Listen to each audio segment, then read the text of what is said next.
Hello and welcome to our presentation. I'm Lily. I'm Skyla. And I'm Mackenzie. Today we will be talking about how the criminalization of full-service sex work disproportionately affects the intersecting vulnerable populations of women, members of the LGBTQIA+ community, people of color, and people in poverty. To begin this conversation, we must first look back at the history of the world's oldest profession. The term sex work is an umbrella term that encompasses many sexual services, both legal and illegal. We are focusing on full-service sex work, also known as prostitution, and the ways that it is not only one of the most unprotected forms of sex work, but also one of the most policed in the ways that the law abuses its power to criminalize full-service sex workers. There have been many attempts to regulate sex work, but in 1919, the U.S. government enacted the Standard Vice Repression Act, which prohibits buying and selling sexual acts.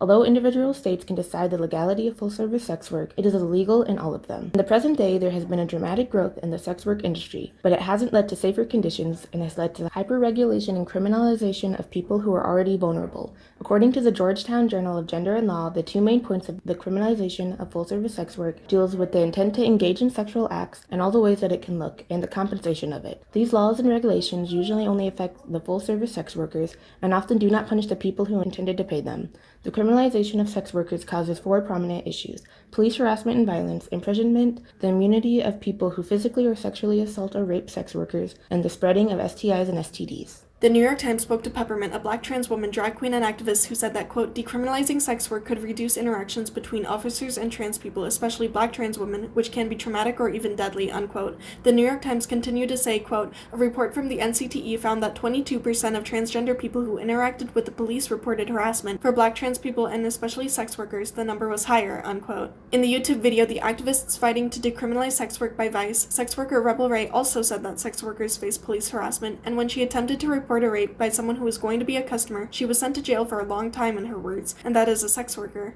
You just learn better, no way I'll deal with the cops. I'll get raped 100 times before I do. Sex trafficking is often cited as the reason to criminalize sex work, but our model of criminalization would punish the victim. In cases of rape, even with people who do sex work by their own choice, rapists walk free and are not sought out, the victim of rape being sent to jail because they outed themselves as a sex worker to explain the situation. So then, rape and assault goes unreported. Jail for everyone exacerbates poverty, and poverty is a major reason why people engage in sex work. The video Sex Work Decriminalization and Trans Liberation by the Green Space at WNYC and WQXR interviewed several activists and former sex workers, and they explained that transphobia comes to play in hiring. They said that these people apply to different jobs, but the lack of success leaves sex work as a last option, as food and bills cannot wait for a callback. Those who have only ever had an income from sex work cannot apply for unemployment benefits either, as previously documented work history is needed to be eligible, state disability insurance being a similar story, so sex work is a loop cycle. The video stated that 1 out of 10 trans people overall have engaged in sex work, and up to 4 out of 10 trans women of color have engaged in sex work. Harassment by police officers extends to women who are not sex workers, trans or cis,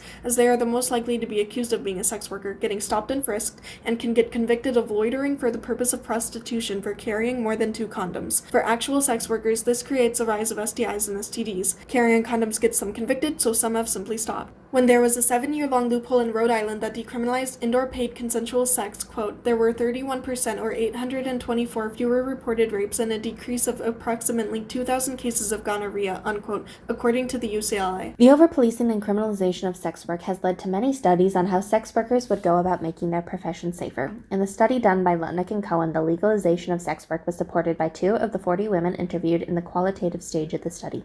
They believed that sex work would be safest under a regulated system. With a regulated system, they could advertise their services clearly without fear of arrest, rely on police for protection, create safe houses in which to work, and unionize, which would give them more power to negotiate how they work. In the qualitative analysis, legalization was similarly favored. Out of the 247 women interviewed, 1/3 of them wanted the San Francisco Health Department to regulate sex work, and 84% of participants felt undergoing health screenings to engage in sex work was a good idea.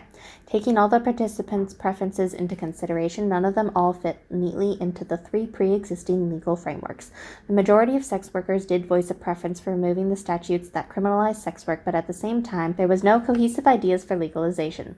They don't want to be arrested for their sex work, but at the same time, don't want to be so strictly regulated by the government or pay taxes. In the video Sex Work Decriminalization and Trans Liberation, State Senator Jessica Vermose stated, The problem with legalization is that it's a model that can offer lots of profit for third parties. It's about removing exploitation that may be possible. Overall, the consensus is that sex work should be decriminalized in order to create a social and political environment where sex workers have legal rights and can seek help if they are victims of violence. The decision to decriminalize full-service sex work is a controversial topic, but it is a serious one to consider. At the moment, there's no clear path to legalization, but there is one to decriminalization that should be taken. Thank you for joining us.